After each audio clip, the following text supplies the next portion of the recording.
Magandang araw po mga boxing fans natin dyan. Kumusta po? Boxing update po tayo. Cuadralas General Casimero ay umarangkada na naman sa IBF Super Bantamweight Division mga idol, kung saan ay rank number 10 na po siya dito.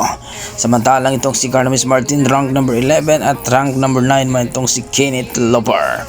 Ayon sa ating mga boxing fans, bakit daw naging rank number 9 itong si Kenneth Loper na natalo pa nga daw ito sa kanyang kalaban no nakarang laban mga idol. Samantalang itong si Casimero ay TKO at napaka-brutal ang kanyang kumbaga impresibo ang kanyang panalo, pero rank number 10 daw siya sa IBF. Well mga idol, may mali daw siguro daw dito sa paglagay ng ranking dito kay Casimero. Bagamat mga idol, proud pa rin tayo na itong tatling mandirigma natin, si Casimero, Kenneth Loper at itong si Carlos Martin ay rank number 9 itong si Kenneth Loper at 10 si Casimero, at si Carlos Martin ay rank number 11. So pasok pa rin no sa ranking ating pampato. Pero ayon dito sa ating mga pinagkakatiwalang source mga idol, pagsisikapan daw ni Koki Kamida no na mapalaban itong si Casimero dito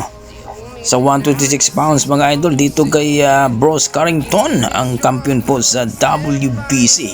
Dahil itong si Casimero ay rank number 11 po ito sa WBC mga idol. Kung sakali daw na hindi lalaban itong si Naoya Inoue, ay pagsisikapan daw nila na itong si Casimero versus Carrington daw mga idol.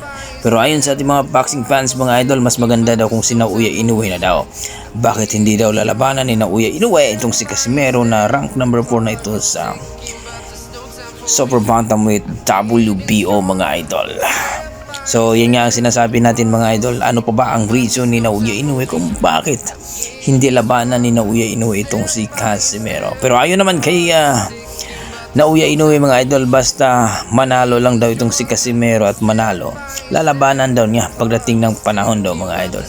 Mukhang papatandain ata itong si Casimero bago labanan ni Naoya Inoue mga idol Pero ito ang ating napakagandang balita mga idol, dahil sunod-sunod na po ang pag-arangkada at pagkaroon ng ranking ni Casimero dito mga idol. So kayo, anong masasabi niyo dito mga idol kung sakaling makuha nga nila na labanan itong si Bruce Carrington, ang kampiyon ng WBC dito sa 126 pounds mga idol o featherweight division? Kakayanin ba kaya ni Casimero itong si Carrington mga idol kung sakali sila na ang maglaban?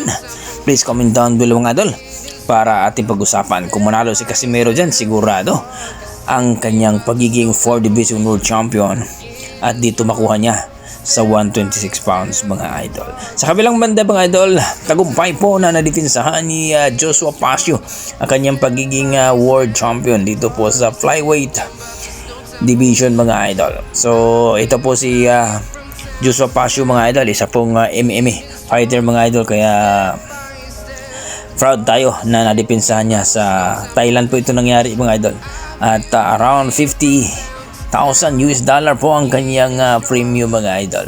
So napakagandang balita dahil nanalo po no, still pa rin ang kanyang pagiging kampiyon ni Joshua Pasio.